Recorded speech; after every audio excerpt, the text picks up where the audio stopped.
Hi, and welcome to 14.4 Beats and Doppler Effect. In this lesson, we kind of smushed together two really cool phenomenon that happens with sound waves and even just waves in general. You could see this phenomenon. So really quickly, let's talk about what beats are. Beats is a phenomenon that occurs when you have two frequencies that are very slightly different from each other happening at the same time. And since they're very slightly different, they're just slightly out of phase with each other. And what happens is they constructively interfere and then they destructively interfere and so on because of their slight phase difference. Now, in this example they have on this PowerPoint slide, you have the red wave and you have the blue wave, and the blue wave and the red wave are they have very slightly different wavelengths. If you just look at this section here, you might say, oh, they look like they have the same wavelength. But if that was true, then why did they all of a sudden go from being out of phase to in phase? You can see now they line up in the middle. Now they're both crests. And if this was a sound wave, then the crest would correspond with really a longitudinal wave where the compressions in the medium, it's a very high density. So this is high density for a sound wave, and this would be showing like a low density for the blue wave, but this is a high density for the red wave. And what happens is at this location, they cancel out and it's destructive interference. So what's happening is they're interfering. It's not like two separate waves. Now you could think of it as one waveform that's interfering, and it becomes like this when you add it together. So it's destructive interference, and then it goes to constructive interference, and then destructive interference. And if you look at some examples of this in the classroom or online, you could actually hear the beats. It goes wow, wow, wow. You could hear it. It's kind of cool. It's an interesting natural phenomenon that you could have a couple different uses for. One of them, the classic one, is tuning a guitar string. So you could play a note that you know is a good note, and if you experience beats, then you know that while you play your guitar string, then you know that your guitar is slightly out of tune, and you could try to get it to where there's no beats. Okay, let's see what Doppler effect is about. Doppler effect, another classic physics phenomenon. This one you might have noticed in your everyday life if a car is driving by you. That you hear the car approaching you, and maybe it's like honking its horn the whole time, and it goes, and then the frequency gets lower as it passes by you.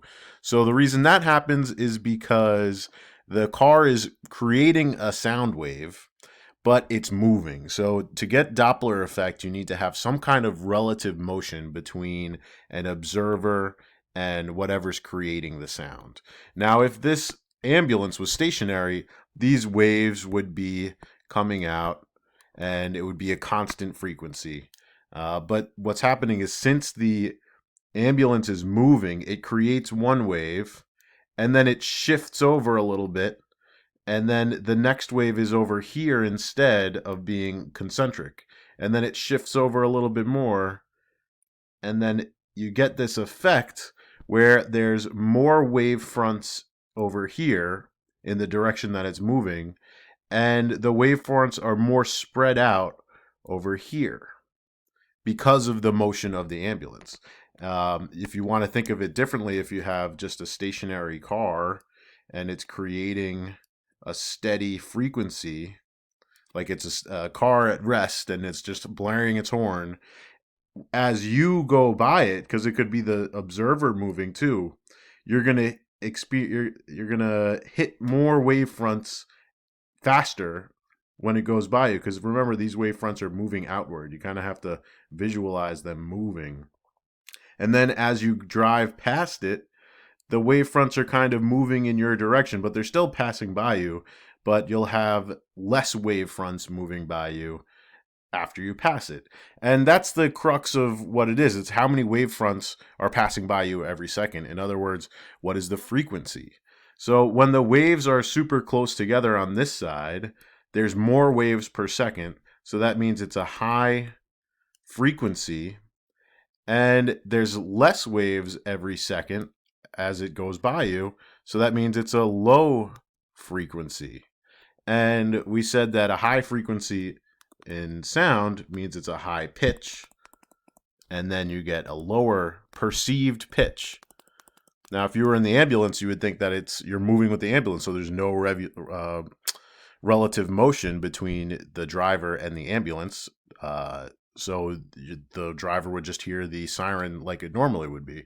But if you're an observer on the outside, as it approaches you, it's a higher pitch, and as it goes by you, it's a lower pitch.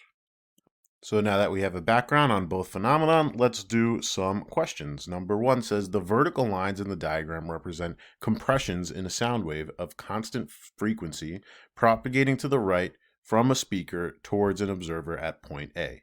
So this from compression to compression, that's one wavelength. And from compression to compression, that's another wavelength. And they're going in this direction. The speaker is then moved at a constant speed towards the observer at A. So not only are the wavefronts moving this way, now the speaker is going to start moving. So the source is going to start moving.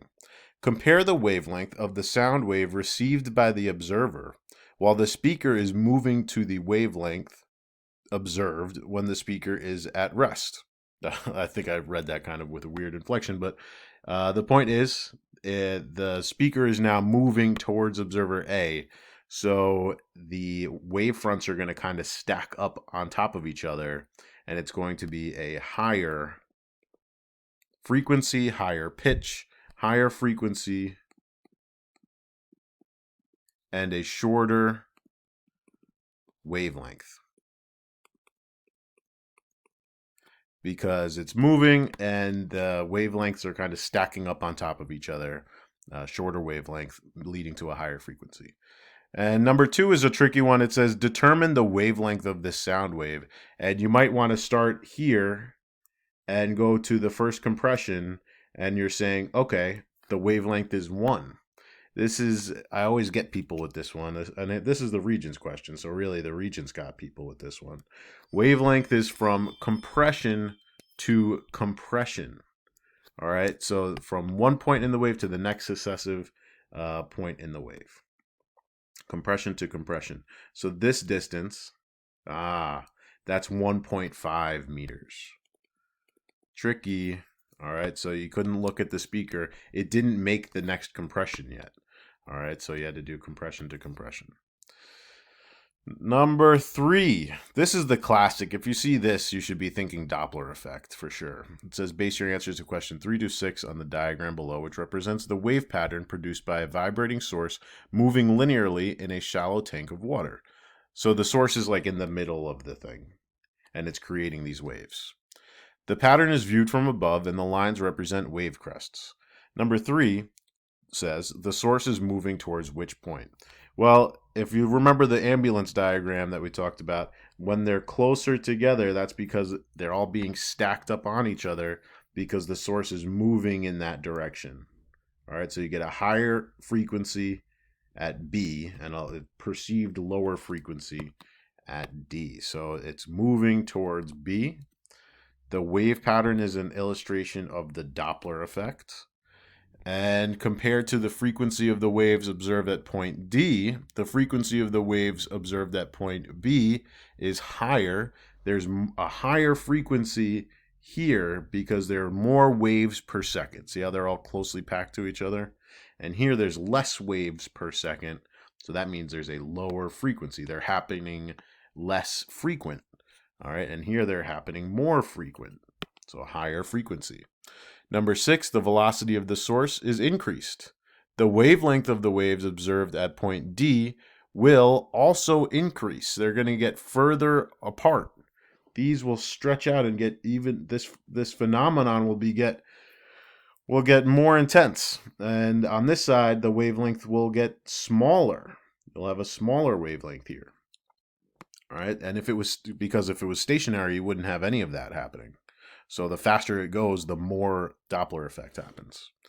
So number 7, as the frequency of a sound increases, the pitch increases. It's kind of the definition of pitch. It has to do with frequency. They're directly related. Pitch is just how we perceive these vibrations in the air, how our brain perceives sound. Number 8, if the wavelength of a sound wave is increased, the frequency of the sound wave will decrease. Because it's happening, their waves are happening less frequently. So if we have a sound wave and we plotted the density of the medium like this, and now we want the wavelength to increase. Now they're traveling at the same speed, they're going across, and you're the observer over here, okay? You'll have 1, 2, 3, well, 2.5 waves per second, and this is only 1 wave per second. So this is more waves, this is less waves. This is a higher frequency, this is a lower frequency, and that's because the wavelength is different. Now, if you wanted to use a mathematical equation, you could look at V is equal to F lambda. And to relate F and lambda, we want to put it on opposite sides, so we could divide either one. Let's divide out lambda, doesn't really matter, either way works. So this tells us that the frequency is inversely related to the wavelength. And if the wavelength increases, that means that it's inversely related. The frequency will have to decrease. And that's because the velocity stays the same. Because it depends on the medium, not the wavelength or the frequency. The velocity is dependent on the medium, so that is a constant. All right, number 9. A police car traveling at a speed of 30 meters per second sounds its siren, which has a frequency of 1,000 hertz. As the police car approaches a stationary pedestrian, the pedestrian detects a siren with a frequency of, then it gives you a couple different choices. There is a equation for Doppler effect. If you know what the relative velocity is and the frequency, you could actually calculate exactly what the number is. But by looking at those answer choices, we should be able to just guess. So the police, let's say we use this, the police car is here. All right, and it's moving towards the pedestrian, so the pedestrian is here. Well, that pedestrian will be hearing this higher frequency sound. So we're looking for a choice that's higher than 1,000 hertz. So not 30 hertz, not 1,000 hertz. This is less than 1,000. That's 919. This is 1,100 hertz. So we want choice D. Number 10, a student sees a train that is moving away from her. So now it's this situation. If we were going to use this diagram, the train is moving away. So we're here and the train is going this way. All right, so, and it's sounding its whistle at a constant frequency compared to the sound produced by the whistle. The sound observed by the student is not greater in amplitude. A transverse wave, nope, sound is a longitudinal wave.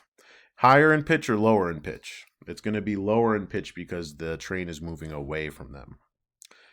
Number 11, okay, in the diagram below, a stationary source located at point S produces sound having a constant frequency of 512 hertz. Observer A, 50 meters to the left of S, hears a frequency of 512 hertz. Observer B, 100 meters to the right of S, here's a frequency lower than 512 hertz. Which statement best describes the motion of the observers? So now I kind of alluded to this earlier when we were talking about the ambulance, but now it's not that the source is moving. We have an observer moving. So are they moving this way, this way? The source is stationary. And actually, it doesn't even look like that anymore. We're looking at something like this. So this is creating wave fronts that are what we would typically expect. The source isn't moving at all. And observer A hears, so the source is creating 512 hertz. Observer A hears 512 hertz. So A is not moving either. A is stationary. What's happening to B? Observer B hears a frequency lower than 512 hertz. So B must be moving away from the source because these waves are moving in this direction. And you have to visualize them moving away. And if it's a lower frequency, that means that the wave fronts aren't hitting them as frequently. So in order for that to be true, they must be moving away from them, and these waves are like catching up to him. If observer B was moving towards the source, he would hit, or she would hit, more waves per second, because you're going to hit, instead of click, click, click, click, click, you're moving towards, and then you'll hit click, click, click, click, click. It'll be faster. I don't know if that helps, but you really have to visualize these things moving, and it could get a little complicated. But if it's a lower frequency, that means they're moving away. So observer observer A is stationary, observer B is moving away. That's choice D. Number 12. A source of waves and an observer are moving relative to each other. The observer will detect a steadily increasing frequency if he moves towards the source at a constant speed. True. If the source moves away, no, we said that gives you a lower frequency. If he accelerates towards the source, oh, see, it says a steadily increasing frequency. Not just that the frequency is higher than the source is creating, but that the frequency is getting higher. It's steadily increasing. Okay, so so far choice C looks like it's better, or the source accelerates away from. No, it's definitely going to be either A or C, and the correct choice is C, because since the frequency is getting higher, that means you must be going faster. So if you're going faster, that means you're accelerating. So that's number 12. Number 13, base your answer to the following question on the information below. A student plucks a guitar string and the vibrations produce a sound wave with a frequency of 650 hertz. Calculate the wavelength of the sound wave in air at STP. So we have, well, we kind of don't have enough room. Well, I'll do it on the side. The frequency is 650 hertz. That STP, anytime you see that for sound, they're telling you 3.31 times 10 to the 2 meters per second, or 331 meters every second. And it's looking for the wavelength. So I would do V is equal to F lambda. 3.31 times 10 to the 2 is equal to 650 times the wavelength. So the wavelength is 331 divided by 650, which is 0.5, about 0.51 meters. Okay. Number 14, as the difference between the frequencies of two sound waves increases, the number of beats per second. Okay, so this one is about beats. And in my explanation earlier, I don't think I really talked about how to calculate the beat frequency. So let's say you have a 441 hertz. Let's say it's like a xylophone key. That's the kind of like classic. So here's a xylophone key, 441 hertz. And you have another one that's 440 hertz. Okay. What you do is, and then they're going to interfere and constructively and destructively interfere, and you'll get this beat frequency where it gets louder and softer, louder and softer. Well, how fast is it getting louder, softer, louder, softer? What you do is you subtract the frequencies, and that gives you the beat frequency of 1 hertz. So that means it'll happen, the beat, you'll hear 1 beat every second. If the difference is greater, minus, there's a bigger difference in the frequencies, then you'll get 2 cycles per second. So then it'll, instead of going wow, wow, it'll go wow, wow, wow. All right, so let's read the question again. It says, as the difference between the frequencies increases, the number of beats per second also increases. All right, so that's number 14. Number 15 says a tuning fork has a frequency of 440 vibrations per second. If another tuning fork is sounded at the same time, 4 beats per second are heard. What are the possible frequencies of the second tuning fork? So it's kind of the same situation we talked about before. We just have to think about it some more. So what is this mystery xylophone? We want to have something that 440 minus X is equal to 4 hertz, right? But you could also have a higher frequency minus 440, and that'll give you also 4 hertz. So it's basically 440 plus 4, and 440 minus 4, and that gives you choice C. All right, so 16. Two tuning forks of 512 VPS and 516 VPS, respectively, are struck at the same time. VPS stands for vibrations per second. So it's like, remember when we first talked about frequency, we said it could be like the units is a 1 over a second or an inverse second. So the vibrations per second, that's kind of what they're alluding to here. But we said most of the time we'll see it as hertz. They don't really do inverse seconds. They wanted to be fancy and call it VPS. All right, the number of beats produced in 1 second is what? So now this is 512. This is 516. So we got to find the difference between those. So then that's going to be 4 hertz, or 4 vibrations per second. So that's what it means. The number of beats produced in 1 second is 4 VPS, or 4 hertz, 4 vibrations per second. So it's 4 beats per second, choice D. And that's about it. The questions are kind of cool for this, but the demonstrations are much better, and hopefully the videos online are kind of cool too. But that is 14.4 Beats and Doppler Effect. Have a great day.